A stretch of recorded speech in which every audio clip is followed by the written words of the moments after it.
그러면 빌립보서 4장 6절부터 7절까지 말씀 봉독해 드리도록 하겠습니다. 아무것도 염려하지 말고 다만 모든 일에 기도와 간구로 너희 구할 것을 감사함으로 하나님께 아뢰라. 그리하면 모든 지각에 뛰어난 하나님의 평강이 그리스도 예수 안에서 너희 마음과 생각을 지키시리라. 아멘.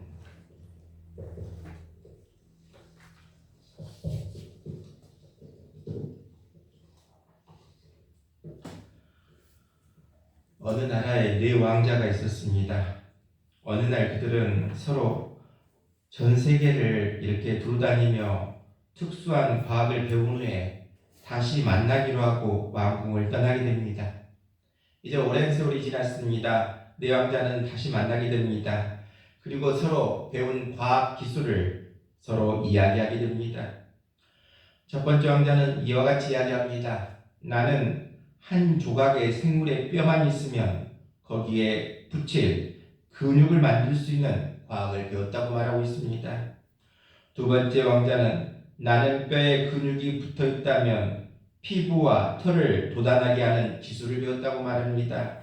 세 번째 왕자는 근육과 피부와 털만 있으면 나는 팔다리를 만들어낼 수 있는 기술을 배웠다고 말합니다. 네 번째 왕자는 나는 그 생물이 완성되어 있다면 거기에 생명을 불어넣는 기술을 배웠다고 말합니다. 그래서 이제 네 왕자들은 자기들이 배워온 기술을 실험하기 위해 산속에 들어갑니다. 마침 거기에 뼈 한 개가 있어서 그 뼈 한 개를 줍게 됩니다. 그리고 그들은 자기들이 주운 뼈가 사자의 뼈인 줄도 모르고 거기에 근육을 붙이고 피부와 털이 돋아나게 하고 사자를 만들고 거기에 생명을 불어넣게 됩니다. 이렇게 해서 탄생한 사자는 큰 소리를 지르며 일어나서 큰 입을 벌리고 네 왕자에게 달려듭니다. 그리고 그들을 물어 죽이게 됩니다. 그리고 유유히 숲속으로 사라졌다. 이러한 이야기가 있습니다. 이 이야기는 헨리 나인 목사님의 상처 입은 치유자에 나온 이야기라는 것입니다. 이 이야기가 우리에게 무엇을 알려주고 있습니까? 인간의 능력으로 현대의 문명의 힘으로 모든 것이 다 될 것 같지만 그것만 믿고 살아가지만 결국은 우리 모두에게 이와 같이 말로는 이와 같다. 말로는 이와 같다. 너희들의 능력으로 너희들의 힘으로 살아갔지만 말로는 이와 같다. 경고하고 있는 이야기라는 것입니다. 그렇습니다. 우리는 스스로 존재할 수 없는 그냥 유한한 존재입니다. 왜 그렇습니까? 우리는 창조자가 아니라 피조물이기 때문이라는 것입니다. 그렇습니다. 우리는 창조자이신 하나님을 의지하지 않고는 살아갈 수 없는 존재임을 다시 한번 깨닫게 해주고 있다는 것입니다. 하나님을 믿고 살아야 된다. 하나님을 의지하고 살아야 된다. 너희들의 생각, 너희들의 과학, 너희들의 기술을 믿고 살아서는 안 된다. 우리에게 말씀해 주고 있습니다. 우리는 개를 보면 개는 멍멍하고 짖습니다. 고양이는 야옹야옹 이와 같이 울게 됩니다. 또 병아리는 삐약삐약. 왜 그렇습니까? 왜 그들이 그와 같이 이와 같은 소리를 냅니까? 그와 같이 만들어졌기 때문이라는 것입니다. 처음부터 그와 같은 목적으로 만들어졌다는 것입니다. 우리 인간도 마찬가지입니다. 우리도 하나님께서 우리를 지으실 때 우리에게 목적이 있다는 것입니다. 바로 기도하며 살아라. 기도하며 살아라. 기도하라. 이와 같은 목적으로 우리를 만들어 놓았다는 것입니다. 우리가 기도하지 않는다면 하나님의 목적에 부합하지 못한 불신앙적인 모습으로 살아갈 수밖에 없음을 기억하면서 기도의 사람이 될 수 있기를 바랍니다. 예수님의 제자들이 자신들이 고치지 못한 귀신 들린 아이의 귀신을 쫓아내고 예수님 앞에 조용히 나와 묻습니다. 우리는 어찌하여 능히 그 귀신을 쫓아내지 못하고 있습니까? 왜 못합니까? 우리는 왜 못합니까? 예수님은 말씀하십니다. 마가복음 9장 29절에 기도 외에는 다른 것으로는 이런 종류가 나갈 수 없다. 이와 같이 말하고 있습니다. 기도야말로 모든 문제를 해결할 수 있다. 그러한 사실을 우리에게 말씀해 주고 있습니다. 그렇습니다. 기도는 누구나 할 수 있습니다. 하나님께서는 기도의 문을 누구에게나 열어놓고 계신다. 말씀해 주고 있습니다. 또 기도 생활에는 응답이 있다. 말씀해 주고 있습니다. 기도 생활에는 반드시 응답의 축복이 있다는 것입니다. 그러기에 하나님은 우리에게 기도하게 하시고 그 기도하는 시간에 하나님은 우리를 위해 일하고 계신다. 말씀해 주고 있습니다. 내가 기도하는 그 시간에, 기도 순간에, 그 순간에 우리를 위해 하나님은 일하고 계신다. 세상 사람들은 왜 저렇게 열심히 일하고 열심히 이렇게 살고 열심히 돈 벌고 해야 될 시간에 왜 저렇게 기도하고 있을까? 이해하지 못하지만 하나님께서는 우리가 기도하는 그 순간에 하나님은 우리를 위해 일하고 계신다. 그 일하고 계신다는 사실을 믿기에 오늘 시간 우리도 이 자리에 나와 예배하고 기도하고 있는 줄 믿고 나아갈 수 있기를 바랍니다. 그렇습니다. 기도하는 이 시간이라는 찬송가의 가사 내용을 보면 다음과 같습니다. 기도하는 이 시간 주께 무릎 꿇고 우리 구세주 앞으로 다 나아가네. 믿음으로 나아가면 주가 보살피사 크신 은혜를 주네. 거기 기쁨 있네. 기도하는 이 시간 주가 곁에 오사 인자하신 얼굴로 귀 기울이네. 우리 마음 비우고 주를 의지하면 크신 은혜를 주네. 거기 기쁨 있네. 기도하는 이 시간 주께 엎드려서 은밀하게 구할 때 곧 응답받네. 잘못된 것 아니면 치근히 여기사 크신 은혜를 주네. 거기 기쁨 있네. 기도하는 이 시간 주를 의지하고 크신 은혜 구하면 꼭 받으리라. 의지하는 마음의 근심 사라지고 크신 은혜를 주네. 거기 기쁨 있네. 기도 시간에 복을 주시네. 고난 내 마음속에 기쁨 충만하네. 그렇습니다. 기도 생활이 이렇게 중요하듯이 크게 우리의 삶 속에 기도는 큰 역사를 이룬다. 말씀해 주고 있습니다. 그런데 기도가 큰 역사를 이루지만 기도 생활을 모두가 다 하는 것은 아니라는 것입니다. 누구나 기도를 할 수 있지만 아무나 기도할 수 있는 것은 아니라는 것입니다. 기도해야지 하면서도 기도하지 못하는 사람들이 많이 있다는 것입니다. 어떤 사람이 하나님께 기도합니까? 바로 인생의 장애물을 만나본 사람이 기도할 수 있다 말씀해 주고 있습니다. 역경과 고난은 우리를 기도하게 하는 영적 축복이 역경과 고난이라는 것입니다. 사람이 생의 역경을 만나고 두렵고 답답할 때 좌절하지 아니하고 기도하는 그런 사람이 축복의 사람이다. 바로 기도가 불안과 공포의 벽을 허물기 때문에 어떠한 상황이 있어도 역경을 만났을 때도 좌절하지 않는다. 기도하는 사람은 좌절하지 않는다. 말씀해 주고 있습니다. 그렇습니다. 어떤 사람이 역경과 고난 가운데서도 기도할 수 있습니까? 바로 하나님의 은혜가 무엇인지 그리고 기도가 어떤 힘을 갖고 있는가를 체험하고 알고 나아가는 사람이 기도할 수 있다는 것입니다. 그렇습니다. 우리 중에도 역경과 고난이 있고 그러한 역경과 고난을 만나는 사람 또한 있을 줄로 믿습니다. 그럴 때 어떻게 하라고 했습니까? 하나님께 기도해라. 불안과 공포 답답함으로 떠는 사람이 있거든 기도해라. 기도하면 하나님께서 우리를 위해 일하신다. 기도하는 순간에도 우리를 위해 일하신다. 그 사실을 깨닫고 믿음으로 나아가는 우리 모두 될 수 있기를 바랍니다. 그러기에 우리의 삶 어떻게 합니까? 기도하며 나아갈 수 있기를 바랍니다. 특별히 괴로울 때 기도할 수 있기를 바랍니다. 시편 102편 2절에 보면 나의 괴로운 날에 주의 얼굴을 내게서 숨기지 마소서. 주의 귀를 내게 기울이사 내가 부르짖는 날에 속히 내게 응답하소서. 이와 같이 기도하는 모습을 우리는 보게 됩니다. 이 시인은 자신이 괴로움 처했을 때 어떻게 합니까? 하나님 외면하지 마시고 귀를 기울여 기도에 응답하시어 속히 은혜와 긍휼을 베풀어 주시옵소서 호소하는 모습을 보게 됩니다. 그렇습니다. 우리도 이와 같이 괴로운 일이 있을 때 잠잠하지 말고 주님께 부르짖을 수 있는 귀한 우리 모두 될 수 있기를 바랍니다. 야고보서 5장 13절에 보면 너희 중에 고난당하는 자가 있느냐? 그는 기도할 것이라.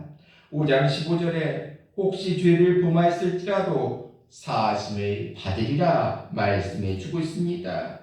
바로 우리의 괴로움을 해결하실 분은 하나님이시다.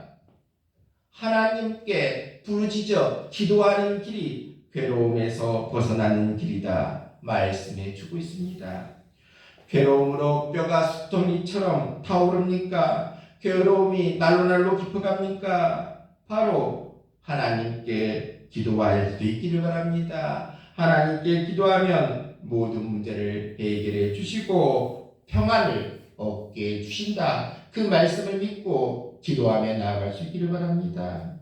또 외로울 때 기도할 수 있기를 바랍니다. 따지고 보면 인생이라는 게 다 고독함의 연속일 수 있습니다. 마음 들 때도 없고 정나눌 때도 없는 고독한 환경에 처할 때가 많이 있다는 것입니다. 그럴 때 외로울 때 고독할 때 어떻게 합니까? 그 고독을 하나님께 말씀드릴 수 있기를 바랍니다. 외로움을 말씀드릴 수 있기를 바랍니다. 그러면 위로의 하나님께서 들으시고 베델 땅에서 야곱에게 소망을 주셨듯이 우리에게도 소망을 허락하여 주신다. 그 말씀을 믿고 나아갈 수 있기를 바랍니다. 또한 슬플 때도 기도할 수 있기를 바랍니다. 시편 90편 10절에서 모세는 다음과 같이 이야기하고 있습니다. 우리의 연수가 70이요 강건하면 80이라도 그 연수의 자랑은 수고와 슬픔뿐이요 신속기간이 우리가 날아가니이다. 그렇습니다. 어떤 면에서 보면 인생이라는 게 뭡니까? 사는 날수만큼 수고해야 하고 사는 날만큼 눈물 흘려야 한다는 것입니다. 세상에 슬픔 겪지 않고 눈물 한 번 흘리지 않고 살아가는 사람이 어디가 있겠습니까? 그럼에도 불구하고 우리는 슬픔을 당할 때 나 혼자뿐이다. 나 혼자 당한다. 이러한 생각을 가질 때가 있다는 것입니다.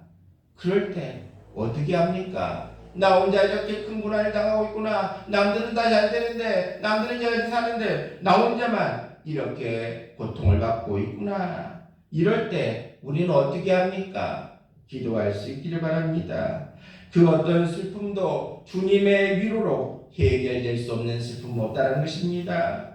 바로 그분은 우리의 눈물을 닦아주시고 우리의 슬픔을 위로해 주시는 분이 우리에게 있음을, 우리 곁에 있음을 기억할 수 있기를 바랍니다. 그러기에 고린도후서 1장 3절에 하나님을 가리켜 찬송하리로다. 그는 우리 주 예수 그리스도의 하나님이시요 자비의 아버지시요 모든 위로의 하나님이시며 모든 위로의 하나님이시다. 그 사실을 믿고 깨닫고 나아갈 수 있기를 바랍니다. 시편 6편 6절에 보면 다윗의 회개의 기도가 나와 있습니다. 시편 6편 6절에 내가 단식함으로 피곤하여 밤마다 눈물로 내 침상을 띄우며 내 요를 적신하리다. 이와 같이 말씀하는 다윗의 모습을 보게 됩니다. 바로 어떤 기도입니까? 마음에 아픈 것이 없는 형식적인 회개가 아니라 깊이 탄식하는 회개를 드리고 있는 모습을 보게 됩니다. 자신의 잘못을 탄식하고 자신의 어리석음을 탄식하고 자신의 경솔했던 지수를 탄식하고 자신이 연약했던 그 자신의 모든 연약했던 것들을 탄식하는 모습을 보게 됩니다. 탄식이 얼마나 기뻤든지 탄식하고 탄식하는 동안에 그만 피곤해졌습니다. 몸이 피곤해지도록 탄식을 했다는 것입니다. 그리고 이 탄식이 무엇로 변했습니까? 눈물로 변했더라. 그렇습니다. 마치 바람이 불 때 먹구름이 몰려오면 비가 오듯이 탄식하고 탄식하니 무엇이 쏟아졌다고 했습니까? 눈물이 쏟아졌더라. 그 눈물이 베개를 적시고 진상을 적시고 요를 적셨더라. 바로 다윗은 자기의 죄를 깊이 탄식하고 그 탄식이 깊어지니 회개의 눈물로 인해서 베개가 졌고 진상이 졌고 요가 젖었더라. 바로 죄를 깊이 깨달은 자의 회개의 모습을 보게 됩니다. 그렇습니다. 우리도 이와 같은 회개의 사람 될 수 있기를 바랍니다. 회개의 기도 또한 우리에게 필요하다. 드려야 된다. 회개의 기도의 사람들 될 수 있기를 바랍니다. 또 우리가 보면 욥을 압니다. 욥이 병들고 재산이 다 없어지고 자녀들이 다 죽은 다음에 친구들이 와서 어떻게 합니까? 너가 잘못이다. 너가 죄인이다. 욥이 죄인이라고 뒤집어 씌웁니다. 욥은 병중에서도 하나님, 내 친구들의 잘못을 용서해 주시옵소서. 친구들을 위한 기도를 욥은 드렸다는 것입니다. 그 기도를 하나님이 받으시고 친구들이 욥에 대해서 잘못한 죄 다 용서해 주시고 또 욥에게는 이전보다 배나 되는 복을 내려주시는 모습을 보게 됩니다. 그렇습니다. 성도는 바로 그의 나라와 그의 의를 먼저 구하고 이 모든 것을 하나님이 다 알아서 해결해 주신다. 하나님이 다 해결해 주신다. 그 약속을 믿고 나아가는 사람이 귀한 성도라는 것입니다. 바로 우리도 욥처럼 어떤 삶을 살아야 되겠습니까? 다른 사람의 잘못 갚아주십시오. 원수 갚아주십시오. 그러한 모습보다는 그들을 위해 축복하고 그들의 잘못도 용서해 주었더니 하나님께서 욥에게 갑절의 축복을 내려주셨듯이 우리도 용서하고 이해하고 사랑하는 그래서 욥과 같은 귀한 우리 모두 될 수 있기를 바랍니다. 그렇습니다. 성도는 기도하는 존재라는 것입니다. 기도하는 존재가 성도라는 것입니다. 기도하는 사람은 어떠한 자세로 나아가야 됩니까? 맡기는 자세로 나아가는 것이 기도의 사람이라는 것입니다. 맡기고 나아가는 것, 그것이 기도의 사람이다. 우리가 맡기면 하나님은 열매를 맺게 하시고 우리의 일을 성취시키시는 분이 하나님이시다 말씀해 주고 있습니다. 에레미야 33장 2절로 3절에 일을 행하시는 여호와, 그것을 만들며 성취하시는 여호와, 그의 이름을 여호와라 하는 이가 이와 같이 이르노라. 너는 내게 부르짖으라. 내가 내게 응답하겠고 내가 알지 못하는 크고 은밀한 일을 내게 보이리라 말씀해 주고 있습니다. 새알이 있습니다. 새알을 사람이 아무리 품고 있는다고 해도 부화할 수는 없다는 것입니다. 마찬가지입니다. 우리가 우리의 문제를 백날 품고 있는다고 해도 해결할 수는 없습니다. 왜 그렇습니까? 모든 일을 해결하시는 분은 하나님이시기 때문에 그분께 맡겨야 해결할 수 있음을 깨닫고 나아갈 수 있길 바랍니다. 그렇습니다. 예수 믿는 사람들은 삶의 모든 문제를 주님께 맡기기 때문에 해결함을 얻을 수 있다는 것입니다. 그렇습니다. 우리 모두 어떤 삶을 살아야 되겠습니까? 주님께 맡김으로써 열매를 거두고 모든 문제가 해결함을 받는 능력의 종들 우리 모두 되어야 되지 않겠습니까? 열왕기하 13장 14절부터 19절 말씀을 한번 보도록 하겠습니다.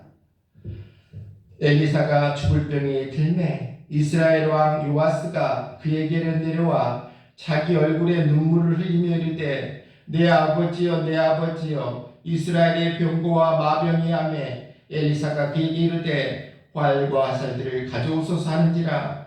활과 화살들을 그에게 가져오매 또 이스라엘 왕에게 이르되 왕의 손으로 활을 잡소서 하매 그가 손으로 잡으니 엘리사가 자기 손을 왕의 손 위에 얹고 이르되 동쪽 창을 여소서 하여 곧 열매. 엘리사가 이르되 쏘소서 하는지라. 곧 쏘매 엘리사가 이르되 이는 여호와를 위한 구원의 화살 곧 아람에 대한 구원의 화살이니 왕이 아람 사람을 멸절하도록 아벡에서 치리이다 하니라. 또 이르되 화살들을 집으소서. 곧 집음에 엘리사가 또 이스라엘 왕에게 이르되 땅을 치소서 하는지라. 이에 세 번 치고 그친지라. 하나님의 사람이 노아에 이르되 왕이 대여섯 번을 칠 것이니이다. 그리하였다면 왕이 아람을 진멸하기까지 쳤으리이다. 그런즉 이제는 왕이 아람을 세 번만 치리이다 하니라. 이와 같이 말씀을 주고 있습니다. 엘리사는 죽기 전 이스라엘을 위해 마지막으로 큰 역사를 만들어 놓으려고 했습니다. 당시 왕은 바로 요아스였습니다. 요아스 또한 엘리사를 믿고 따랐던 것 같습니다. 엘리사는 요아스 왕에게 화살로 땅을 내리치십시오 그랬더니 요아스가 몇 번 쳤다고 했습니까? 세 번 쳤더라. 그 순간 죽어가는 엘리사가 크게 탄식하며 아심을 나타냈습니다. 왜 세 번밖에 치지 않았습니까? 여러 번 쳤으면 완벽한 승리를 거뒀을 텐데 왜 세 번밖에 치지 않았냐고 한탄하는 모습을 보게 됩니다. 그렇습니다. 우리 하나님은 어떤 하나님이십니까? 끝장 보는 신앙을 갖기를 원하신다. 끝장 보는 신앙을 원하신다. 만약 우리 속에 화살이 들려있다면 세 번이 아니라 30번, 300번까지도 칠 수 있는 우리 모두 될 수 있기를 바랍니다. 바로 이와 같이 기도하는 사람은 축복을 받게 된다. 창세기 32장 26절에 보면 그가 이르되 날이 새려고 하니 나로 가게 하라.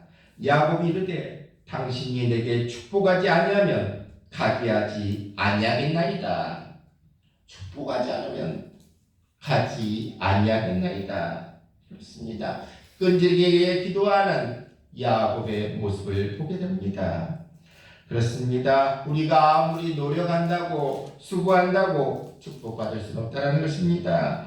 축복은 바로 하나님께서 위에서 내려오는 선물이 바로 축복이라는 것입니다. 바로 하나님은 가난하기도 하시고 부하기도 하시고 낮추시기도 하시고 높이시기도 하신 하나님께서 자신의 뜻에 따라 우리에게 내리시는 선물이 바로 축복이다. 축복이다. 그러면 하나님은 어떤 사람을 축복하십니까? 창세기 32장 29절에 그 대답을 볼 수가 있다는 것입니다. 야곱이 청하여 이르되 당신의 이름을 알려주소서. 그 사람이 이르되 어찌하여 내 이름을 묻느냐고 거기서 야곱에게 축복한지라. 그렇습니다. 바로 기도하는 야곱에게 하나님께서 어떻게 주시다고 했습니까? 축복한지라. 이와 같이 말하고 있습니다. 기도는 바로 축복의 통로고 기도의 통로에 들어가 축복의 하나님을 만나기만 하면 하나님으로부터 큰 축복을 받을 수 있다 약속해 주고 있습니다. 하고 우리 모두 기도의 통로를 통하여 축복의 하나님을 만나고 큰 축복이 우리에게 임하는 귀한 우리 모두 될 수 있기를 바랍니다. 이런 사람이 있습니다. 나 과거에 기도 많이 했으니까 이제는 좀 기도를 쉬고 있다. 또 어떤 사람은 앞으로 기도 열심히 하겠습니다. 정말로 열심히 기도하면서 하겠습니다. 이러한 사람은 강한 사람이 될 수 없다는 것입니다. 지금 이 시간, 바로 이 시간 두렵고 답답한 인생의 밤을 만났을지라도 기도 자리에 엎드려 기도하는 사람만이 가장 두렵고 강한 사람이다 말씀해 주고 있습니다. 그렇습니다. 우리 삶 속에 두렵고 답답한 일을 만났습니까? 엎드려 기도할 수 있기를 바랍니다. 그러면 마태복음 6장 33절 말씀이 우리에게 들려지게 될 것입니다. 구하라 그리하면 너에게 주실 것이요 찾으라 그리하면 찾아낼 것이요 문을 두드리라 그리하면 열릴 것이니 구하는 이마다 받을 것이요 찾는 이는 찾아낼 것이요 두드리는 이에게는 열릴 것이니라. 그렇습니다. 이 말씀이 우리에게 주시는 말씀으로 받아들일 수 있기를 바랍니다. 엎드려 기도하면 응답받는다. 그 약속을 우리 모두가 믿고 나아갈 수 있기를 바랍니다. 구하라 그리하면 너에게 주실 것이다. 이와 같은 말씀이 우리에게 주신 말씀으로 믿고 그 말씀대로 살아서 응답받고, 그래서 이 귀한 말씀이 다른 사람들에게도 내가 이와 같은 말씀으로 기도했더니 응답받았더라. 당신도 이 말씀을 의지하며 살아가십시오. 이와 같이 증거의 주인공들 또한 다 될 수 있는 귀한 우리 모두 다 될 수 있기를 주님의 이름으로 축원합니다. 아멘. 우리 함께 하시고 우리의 삶의 길을 열어주신 하나님 아버지, 오늘 시간